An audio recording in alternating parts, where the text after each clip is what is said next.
97 லட்சம் வாக்காளர்கள் தமிழ்நாட்டில் நீக்கம். எஸ்ஐஆர் மூலமாக எப்படியாவது தமிழ்நாட்டில் ஆட்சியை பிடித்து விடணும் அப்படின்னு தேர்தல் ஆணையத்தோடு கூட்டணி போட்டுக்கொண்டு பாஜக முயற்சி செய்கிறதா? மிகப்பெரிய அளவில் பின்னணியில் வேலை செய்கிறார்கள். எடப்பாடியை அதானி வேற சந்தித்ததாக செய்திகள் கசிகிறது. எவ்வளவு பணம் வேணுமாலும் நான் தருகிறேன், தேர்தல் செலவுகளை நான் பார்த்துக்கிறேன், நீங்க தைரியமா தேர்தலை சந்தியுங்கள் அப்படின்னு சொல்லப்படுது. விஜய்க்கு பின்னணியிலும் இதே திட்டம் இருப்பதாக செய்திகள் வருது. பீகார்ல 8 கோடிக்கும் அதிகமான மக்கள் தொகை இருக்கிறாங்க. அங்கு வெறும் 60 லட்சம் சொச்சம் வாக்காளர்கள் தான் வரைவு வாக்காளர் இதுல நீக்கி இருக்கிறாங்க. ஆனா தமிழ்நாட்டுல முதல்வர் ஸ்டாலின், துணை முதல்வர் உதயநிதி ஸ்டாலின் அவர்களுடைய தொகுதிகளில் தான் அதிகப்படியான வாக்குகள் நீக்கப்பட்டிருப்பதாக சொல்லப்படுது. ஸோ இதற்கு பின்னணியில் என்ன இருக்கு, இதை குறித்ததான ஒரு விரிவான செய்தியை தான் இந்த வீடியோவில் நம்ம பார்க்க போறோம்.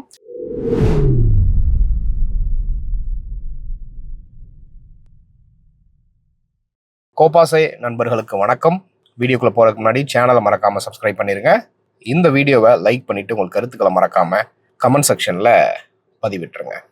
தமிழ்நாட்டில் எஸ்ஐஆர்னுடைய முதல் வரைவு பட்டியல் வெளியிட்டிருக்கிறாங்க.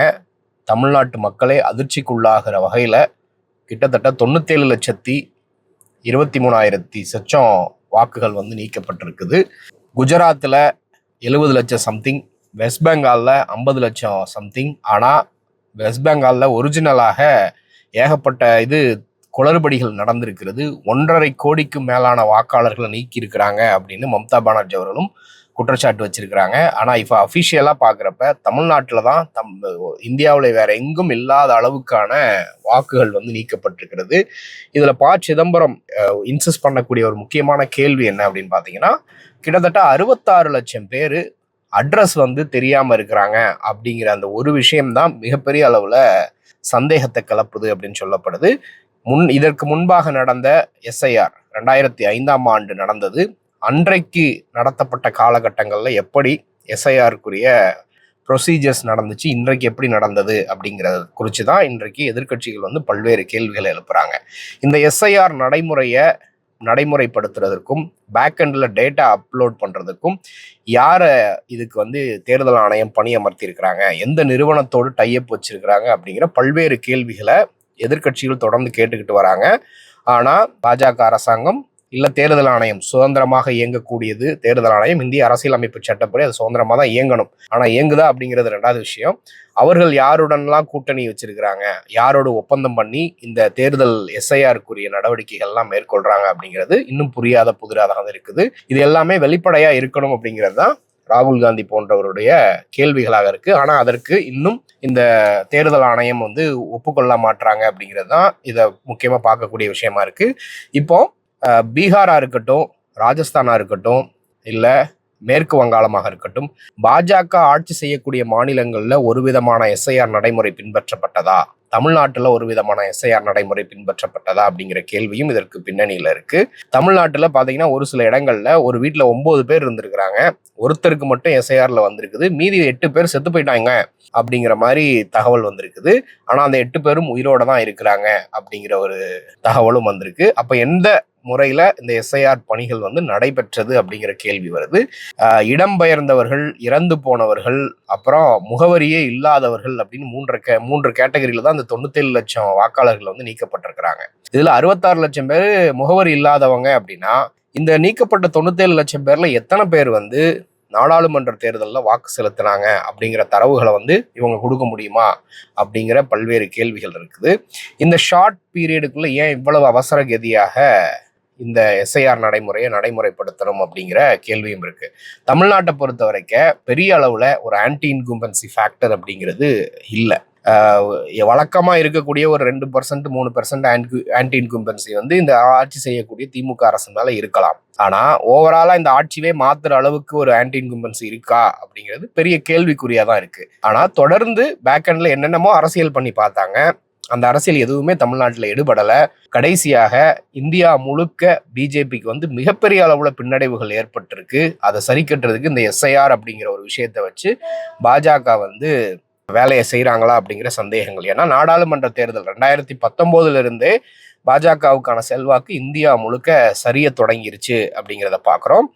அதை ஈடுகட்டுறதுக்கு தான் பாஜகவுக்கு எதிராக இருக்கக்கூடிய வாக்காளர்கள் எல்லாம் அந்த வாக்கு செலுத்தக்கூடிய பட்டியலிருந்தே நீக்கிட்டோம் அப்படின்னா பாஜகவுக்கு இருக்கக்கூடிய ஆதரவு வாக்குகள் தான் இருக்கும். எதிர்ப்பு வாக்குகள் குறைஞ்சிரும். எளிதாக வெற்றி பெற்று விடலாம், இல்லை ஒரு மோசமான தோல்வியை சந்திக்காம இருக்கலாம் அப்படிங்கிற ஒரு பிளானோட தான் இவர்கள் இந்த எஸ்ஐஆர் நடவடிக்கைகளை கொண்டு வராங்க அப்படிங்கிற குற்றச்சாட்டு இருக்கு.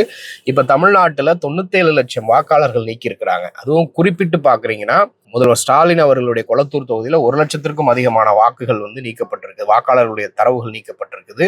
உதயநிதி ஸ்டாலின் அவர்களுடைய தொகுதியிலும் நீக்கப்பட்டிருக்குது. அதற்கு அடுத்தபடியாக கோயம்புத்தூர் வானதி சீனிவாசன் அவர்களுடைய தொகுதியிலையும் நீக்கப்பட்டிருக்குது. இப்ப இந்த நீக்கப்பட்ட வாக்காளர்கள்லாம் யாரு, கடந்த முறை யாருக்கு வாக்களிச்சாங்க அப்படிங்கிற தரவுகள் தேர்தல் ஆணையத்திட்ட நிச்சயமாக இருக்கும். அவர்களால் அதை பார்க்க முடியும். தேர்தல் ஆணையத்தால பார்க்க முடியும்னா நிச்சயமாக பாஜகவாலையும் பார்க்க முடியும் அப்படிங்கிறத நம்ம ஈஸியா யூகம் பண்ணிக்கலாம். ஏன்னா ஒண்ணுக்குள்ள ஒண்ணுதான் இருக்கிறாங்க அப்படின்னு சொல்லப்படுது. தேர்தல் ஆணையத்துக்கு அந்த விவிபேட் மிஷினை தயாரிக்கக்கூடிய நிறுவனத்திலேயே டைரக்டர்ஸா இருக்கக்கூடியவங்க பாஜக கட்சியை சார்ந்தவங்க இருக்கிறாங்க. அப்புறம் அந்த சோர்ஸ் கோடுக்கு தயாரிச்சு கொடுக்கக்கூடிய அந்த மிஷினுக்கான சோர்ஸ் கோடு கொடுக்கக்கூடிய நிறுவனம் பாஜகவுக்கு நெருக்கமான நிறுவனம்ன்ற குற்றச்சாட்டும் காங்கிரஸ் கட்சி தொடர்ந்து வச்சுக்கிட்டு வந்தாங்க. இப்படி இருக்கிறப்ப தமிழ்நாட்டுல இந்த 97 லட்சம் வாக்காளர்கள் எதன் அடிப்படையில நீக்கப்பட்டாங்கன்னு அவர்கள் கொடுத்திருக்கக்கூடிய காரணத்துல அந்த முகவரி இல்லாதவர்கள் அப்படிங்கிற 66 லட்சம் 67 லட்சம் இருக்காங்க இல்லையா, அதுதான் பெரிய சந்தேகத்தை கிளப்புது அப்படின்னு சொல்லப்படுது. கடந்த தேர்தல்ல 2021 சட்டமன்ற தேர்தல்ல அதிமுகவுக்கும் திமுகவுக்கும் இல்ல திமுக கூட்டணிக்கும் அதிமுக கூட்டணிக்கும் இடையே இருக்கக்கூடிய அந்த ஓட் பர்சன்டேஜ் அப்படிங்கிறது ப்ராபப்ளி 1.5 to 1.25% தான். பல இடங்கள்ல ரொம்ப லோ மார்ஜின்ல தான் திமுக வேட்பாளர்கள் இல்லை கூட்டணி வேட்பாளர்கள் வெற்றி பெற்றிருக்கிறாங்க.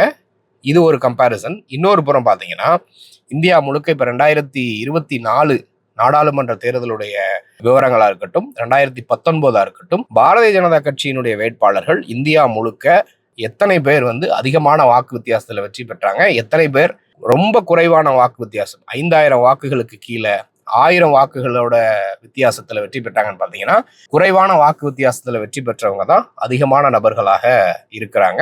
மகாராஷ்டிரா தேர்தல், ஹரியானா தேர்தல், டெல்லி தேர்தல், இந்த 3 மாநிலத்திலையும் எடுத்து பார்த்தாலும் கிட்டத்தட்ட அதே நடைமுறைகள் தான் பின்பற்றப்பட்டிருக்கு.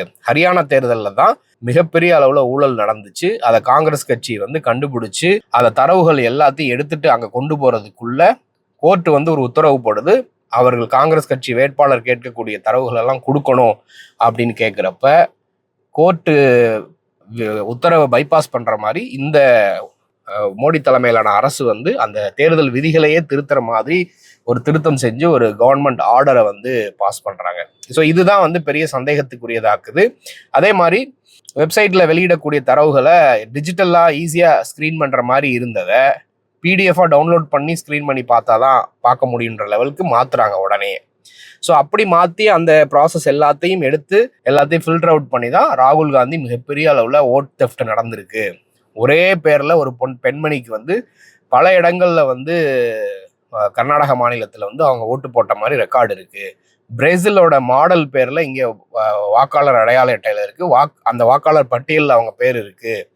ஒரே வீட்டில் 400 பேர் இருந்த மாதிரி எல்லாம் தரவுகள் இருக்கு மகாராஷ்டிராவில் அப்படின்னு பல கேள்விகள் எழுப்பினாரு.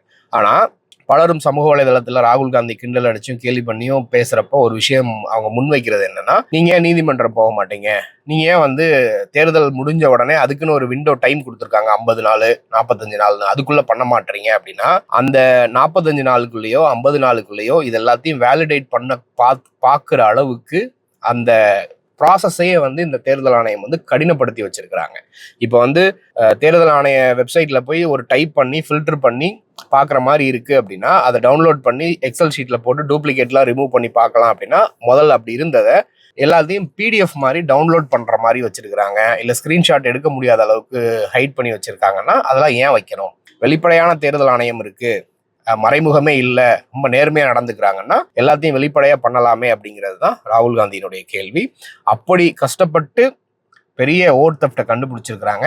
ஆனா என்னதான் ராகுல் காந்தியை மற்றவர்கள் கேலி பண்ணாலும் இது ராகுல் காந்திக்கு எந்த பாதிப்பும் ஏற்படுத்த போறதில்லை. இப்போ 97 லட்சம் பேருடைய வாக்காளர் தரவுகளை நீக்கியிருக்காங்கன்னா இதுல உண்மையாகவே இறந்து போனவங்க கண்டிப்பா இருக்கலாம், இல்ல இந்த ஊர்ல இருந்து வெளிநாடுகளுக்கோ வெளி மாநிலங்களுக்கோ இடம்பெயர்ந்தவர்கள் இருக்கலாம்.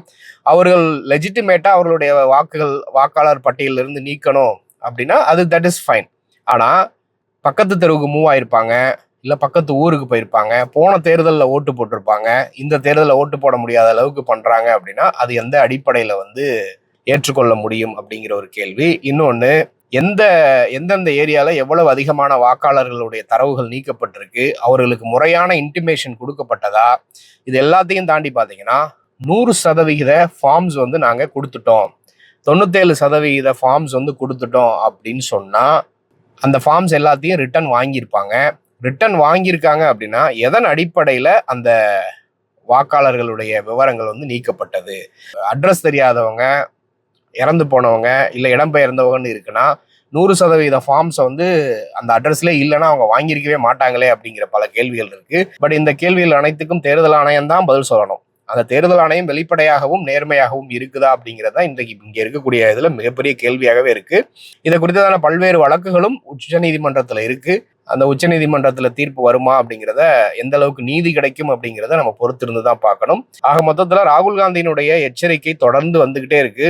இதெல்லாம் முன்னக்கூட்டியே அவர் பல விஷயங்கள்ல வந்து எச்சரிக்கை விடுத்தாரு, இப்பயும் விடுத்துக்கிட்டு வராரு. திமுக அரசாங்கம், திமுக கட்சி சார்பாக மிகப்பெரிய அளவுல ஜனநாயகத்தை காப்பாற்றணும் அப்படிங்கிற அடிப்படையில மக்களுக்கு உதவியாக பல வேலைகளை செஞ்சிருக்கிறாங்க. ஆனா எடப்பாடி பழனிசாமி அவர்கள் வந்து போலி வாக்காளர்களை வச்சுதான் திமுக வெற்றி பெற்றுச்சு, இன்றைக்கு வந்து அவர்களுக்கு அதை வச்சு திரும்ப வெற்றி பெற முடியாது அப்படிங்கிற பயத்துல இவங்க வந்து இது பண்றாங்கன்னு ஒரு அறிக்கையை விட்டுருக்கிறாரு. எடப்பாடி பழனிசாமி அவர்கள் வெற்றி பெறுவதற்காக தன்னுடைய கட்சியையும் அடகு வச்சிருக்கிறாரு, தமிழ்நாட்டையும் அடகு வச்சிருக்கிறாரு, ஜனநாயகத்தையும் அடகு வைத்திருக்கிறார். அதானி கூட கூட்டு சேர்ந்து ஏதோ செய்கிறார் அப்படின்னு இப்ப சமூக வலைதளங்கள்ல பல தரவுகள் வந்து லீக் ஆகிட்டு இருக்குது. எடப்பாடி பழனிசாமியா இருக்கட்டும், இல்ல விஜய் அவர்களா இருக்கட்டும், இவங்க எல்லாருமே திமுகவை எதிர்த்து அரசியல் பண்ணலாம், ஆனால் தமிழ்நாடு மக்களுடைய உரிமையை விட்டு கொடுக்குற மாதிரி அரசியல் பண்ணா தமிழ்நாட்டு மக்கள் ஒரு நாள் மன்னிக்க மாட்டாங்க. தொடர்ந்து இதை குறித்து பேசலாம். இதை குறித்து நீங்க என்ன நினைக்கிறீங்க அப்படிங்கிற மறக்காம கமெண்ட்ல சொல்லுங்க. நன்றி.